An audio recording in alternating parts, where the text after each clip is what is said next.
Hi everyone, welcome back to another video from Tutorialify. In today's episode, we will be learning how to add margin on Canva. To add margin in Canva, first of all, open the Canva application on your mobile device and log in. After you're inside the homepage of Canva, open up an existing project or create a new one. I am just going to open up an existing project. After you do so, go ahead and tap on the little three dots at the top of the screen.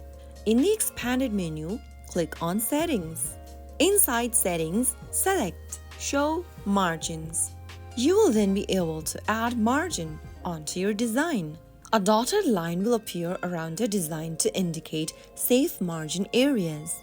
You can drag and align your design elements to stay within the dotted margin lines. And that is how you show margin in Canva. Margins are particularly helpful for printable designs to ensure nothing important is cut off during printing. So that's how it's easily done. I hope the tutorial was helpful. If it was, make sure to give us a thumbs up and don't forget to subscribe to Tutorialify for more Canva tips and tricks. I will see you again in the next video. Thank you for watching.